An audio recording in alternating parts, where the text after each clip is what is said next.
নেতায় আবার নেতারা দৌড়াইতো না কা নেতায় আবার তারা বেহেশতের টিকিট দেয় হগলদের কাছে বেছে তারা দমাগ নই দিব নাকি নেতার লগে থাকে না হগলদের বেছে তারা দমাগ নই দিব। এই দেশের মানুষগুলো সরল, এদেশের মানুষগুলো ওলিয়া উলিয়ার মহাব্বতকারী, দিন ধর্মের কথা শুনলে এদেশের মানুষ প্রাণ উৎসর্গ করে দিতে একবারও দ্বিধাবোধ করে না। বিদায় মানুষের এই সফট কর্নার, এই আন্তরিকতা আর মহাব্বত নিয়ে কিছু ব্যক্তি নিজের ফায়দা লুটার জন্য ইসলামকে বিভিন্নভাবে কলুষিত করার চেষ্টা করছে। কথা বলেন ঠিক কিনা? ও ভাই, নির্বাচনের সাথে ভোটের সাথে ইসলামের কোনো সম্পর্ক। ইসলাম ভোট পদ্ধতি, নির্বাচন পদ্ধতি সমর্থন করে না। এখন যারা নির্বাচন করছেন করেন, আমাদের দেশে এটা চলতেছে চালান, এটা নিয়ে আমরা কোনো আপনার কুফুরির ফতোয়া দিতাম না, গুনাহ হইতেছে এই কথাও বলবো না। কিন্তু আপনি যদি এমন এক পদ্ধতিতে নেতা হওয়ার চেষ্টা করেন যেই পদ্ধতি আল্লাহ রাসূল সমর্থন করে না, সেই পদ্ধতিকে যদি আপনি জিতার জন্য দিন ইসলামকে মাধ্যম হিসেবে ব্যবহার করতে চান, এটা নেহায়েত জালিয়াতি। এর থেকে বেরোয় আসেন।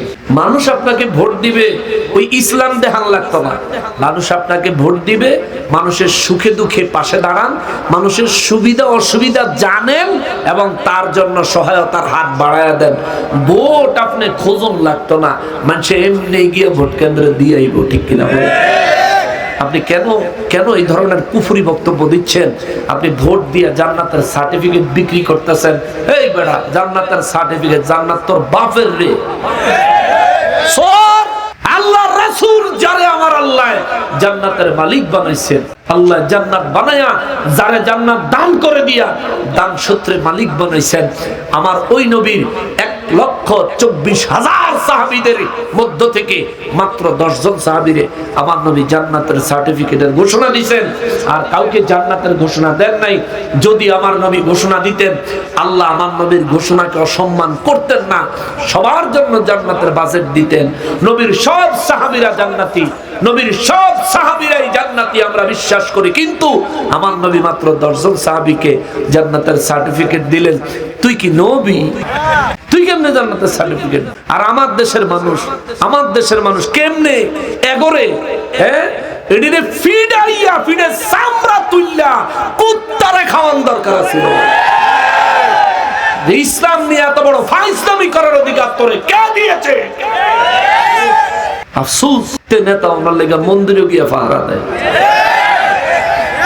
আরে মন্দিরের দারোয়ানরা তো আমরা নেতা বানানোর কোনো দরকার, সিকিউরিটি থাকবো গেইডো। এই নেতা আবার আল্লাহর ওলিদের 100-র বেশি মাজার ভেঙেছে। এই নেতায় কোনো মাজার ভাঙার সময় মাজার পাহারা দেয় নাই, দিছে নাকি? এর নামের আগে মোহাম্মদ, মাজার ওয়ালাদের কারণে তার নামের আগে মোহাম্মদ, কিন্তু তার পাহারা চলে মন্দিরে, মাজারে চলে না। বিশাল মুসলমান, বিরাট মুসলমান। আচ্ছা যাক, এখন হারা কইবা আমরা কি জানিনি মাজারে যে হামলা হইব? আচ্ছা ঠিক আছে, নইলে জানেন না, কিন্তু হামলা যে হইছে, যারা হামলা করছে ওদেরকে গ্রেফতার করার জন্য দুই একটা মানববন্ধন করছেন। এই এসপি সাহেব, ডিসি সাহেব, ওসি সাহেবের কাছে গেছেন নি একবার? তার মানে কি, পূজার মণ্ডপ কিছু হইলে আপনার অনেক কিছু আসে যায়, আল্লাহর ওলির দরবার ভাঙচুর হইলে আপনার কোনো কিচ্ছু আসে যায় না। আপনি আশা করতেছেন পৃথিবীর দ্বিতীয় বৃহত্তর মুসলিম কান্ট্রিতে নেতা হইতেন? দূর মিয়া, স্বপ্নে দেখা কলা খাইয়েন না। স্বপ্নে দেখা কলা খাইলে ঘুমের দুধটা দেখবেন নিজের আঙ্গুল নিজেই ধরে রাখছেন।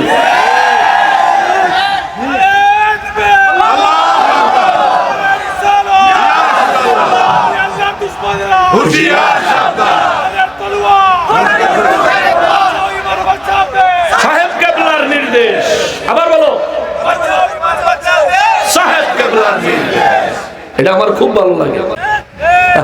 আগামী 15 তারিখে ফুলতলি দরবার শরীফে বাৎসরিক উরুস শরীফ, কেমন যাবেন তো ইনশাআল্লাহ?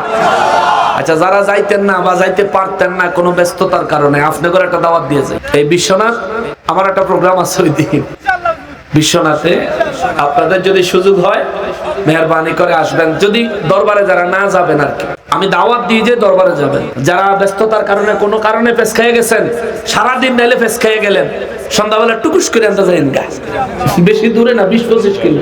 আমি আপনারা লাইভ লোকেশন আমাকে পাঠাইছে পরে আমি দেখলাম যে 26 কিলো এখান থেকে। তো ইনশাআল্লাহ দাওয়াত রইল আগামী 15ই জানুয়ারি ইনশাআল্লাহ। বাবারে আফসোসের বিষয়, আল্লাহর ওলিদের দরবারগুলো ভাঙার ব্যাপারে কোন নেতা না কোনো প্রতিবাদ জানাইলো, না থানায় গেল, না এসপি সাহেবের কাছে গেল, না ওসি সাহেবের কাছে গেল। দুঃখের ব্যাপার হলো ফেসবুকে লেখা পর্যন্ত একটা দুঃখ প্রকাশ কোন মামুর বেটা করে না। নেতা হইতো আমার প্রাণের স্পন্দন আল্লাহর ওলির দরবার আক্রমণ করে ভাঙচুর করে গরু ছাগল চুরিদারির লুট তরাজ লাগায়া এরপরে হেরা মন্দির পাহারা দিয়া হেরা নেতা হইতো চাই। এটা বড় দুঃখজনক, বড় দুঃখজনক। এরা ইসলাম বেচতেছে। এদের মৌলবী সাহেব, তাও এদের প্রার্থীদের মধ্যে মৌলবী সাহেব কয় একটা ভোট হ্যাঁ দিলে 18 কোটি মানুষের নামাজের সওয়াব পাইবে। নাউজুবিল্লাহ। আচ্ছা 18 কোটি মানুষের ভিতরে একজনও হিন্দু নাই আছে? তো হে বেটা কি নামাজ পড়ে?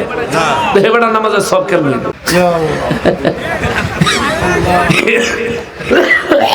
এই দেশের আদমশুমারির থেকে যদি জনগণ হয় 18 কোটি, আমার মনে হয় এরকমই তো না, 18 কোটি। তা 18 কোটি জনগণের ভিতরে হিন্দুরা, খ্রিস্টানরা, ইহুদিরা নাই? আছে। হেরা হ্যাগরে শুদ্ধা নামাজে হিসাব করে। আবার হ্যাগর না তো মন্দিরে গিয়ে রোজার পূজা পেলে ক্ষমা। নাউজুবিল্লাহ। ওরে মন্দিরের পূজা যদি রমজান মাসের রোজার সমান হয়, আহাম্মক আহাম্মক, তো জন্মে গন্ডগোল আছে নিশ্চিত। ওর আম্মারে যদি ভালো মতন জিগান যায় আর ওর আম্মা যদি সত্যি কথাটা কয়, তাহলে বুঝা দেব তার জন্মে গন্ডগোল আছে। যদি কয় না এটা তার আব্বারই সন্তান, তাহলে নিশ্চয়ই দোয়া পড়ে নাই, দোয়া ছাড়া হয়েছে না। নাহলে কোন মুসলমানের সন্তান এমন কথা বলতে পারে নাকি? রোজা আর পূজা, আরে পাগলের দল কয় কি রে? আরেকজনে বলছে বলে ইয়া কি ইসলাম বলে কোনো ধর্মের নাম না। হ্যাঁ বলে ইসলাম বলে কোনো ধর্মের নাম না। তো পরে চিন্তা করে দেখলাম যে হ্যাঁ ঠিকই কইছে। ওরা যে ইসলামী দল, হে ইসলাম, ইসলাম ধর্মের নাম না। আমার নবীর ইসলাম হলো শাহজালাল বাবার ইসলাম। এই ইসলামের সাথে তাদের কোনো সম্পর্ক নাই। তাদের ইসলাম হলো নির্বাচনের ইসলাম, ভোটের ইসলাম, ভোটে জিতার ইসলাম। অসুবিধা নাই, কতক্ষণ এই পার্টির কান্দ চন্দ্রবিন্দুর মতো সইরা, কতক্ষণ ওই পার্টির কান্দ চন্দ্রবিন্দুর মতো সইরা। অহন নাইম্মা তুমি কার্টুনের মতন লাফাইতে আছো, ফায়দা নাই, বিনা কিকে গোল হইয়া যাইবা। এই দেশের মানুষ নির্বাচিত ক্ষমতাসীন সরকারে হেলিকপ্টারে ঝুলাইয়া বার করে দিছে। এই দেশের মানুষ অস্ত্র ছাড়া, ট্রেনিং ছাড়া পাকিস্তানিদেরকে নত হইতে বাধ্য করে ছেড়ে দিছে। এদের সঙ্গে দিন ইসলাম নিয়ে খেলার চেষ্টা করবে না, এরা শাহজালালের উত্তরসূরি। যে লোক যায় নামাজে করে সুরমা নদী পাড়ি দিয়েছেন, যারা জানের ধ্বনিতে গোরগোবিন্দের বিল্ডিং ধসে পড়েছে, ঠিক কিনা বলে? তোমরা তাদের সাথে খেলবা না, অনুরোধ করি খেলবা না, অনুরোধ করি। তুমি নির্বাচন করো, অসুবিধা নাই। স্বাধীনের পর এই দেশে আমার জন্মের পরে আমি কোনোদিন দেখি নাই কোন দল ইসলাম রে নিয়ে এত সিনিমিনি খেলতে নির্বাচনটা কেন্দ্র করে, আমি এই পর্যন্ত দেখিনি। আপনারা কেউ দেখছেন? মোর বিয়ে সভাপতি সাহেব, আপনার তো মাশাআল্লাহ অনেক বয়স হয়েছে, আপনার ওই যে আপনারা তো মাশাআল্লাহ বয়স হয়েছে, এই ইসলাম লইয়া নির্বাচনের লাগে এত তুচ্ছতা ছিল, এত খেলা খেল তামাশা জীবনে দেখছেন কোনদিন? শুনছেন?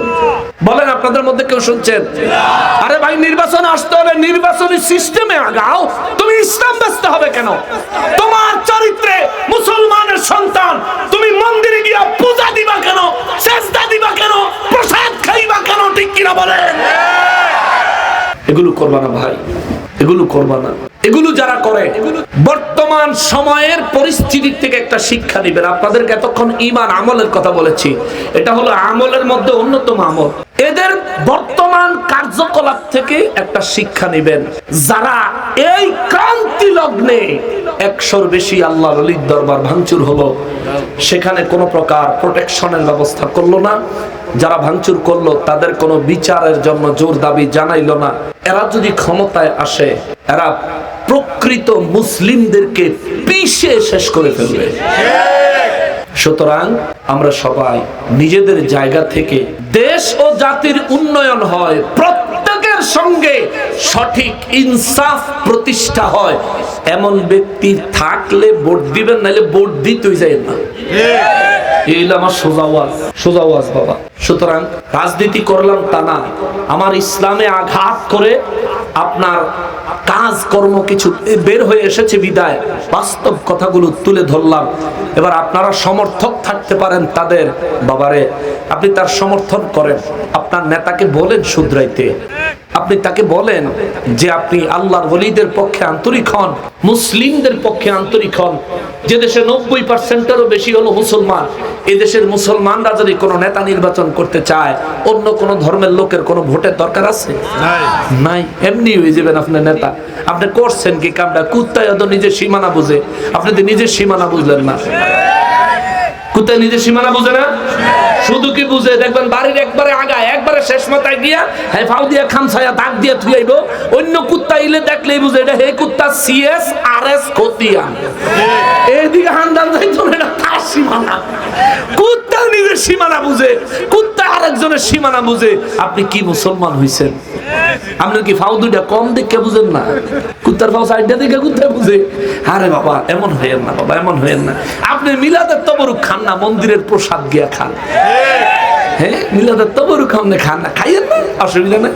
কারণ মিলাদের তবরুক হলো ঘি, আর সবার পেটে ঘি হজম হয় না। আমরা পেটে সয়, আমরা পেটে হজম হয়, এর লিগে আমরা খাই, আমরা খাওয়াই, আমরা সবাই মিলে খাই। আপনারা খান না, আমরা বুঝি হজম হয়। কুত্তার সামনে গিয়ে ডিব্বা খুলে দিলে দেয় তো এটা খাওয়া যেত না, কিন্তু যদি কোনো হানে গিয়ে পায় হানা পায়, জনমের খাওয়া খায়, ঠিক না? যার ফেটো যেটা হজম হয় কেমন। আচ্ছা যাই হোক, এগুলো বলার উদ্দেশ্য হলো সামনে আমাদের একটা গুরু দায়িত্ব আছে। নেতা নির্বাচিত হওয়ার পরে নেতার কাছ থেকে জনগণের ব্যাপারে আল্লাহ হিসাব নিবা যে তুমি কি দায়িত্ব পালন করছো। আবার আপনারা যে নেতা নির্বাচন করবেন, আল্লাহ আবার আপনাদেরও জিজ্ঞাসা যে তুমি কি হিসেবে তারে নেতা নির্বাচন করলা।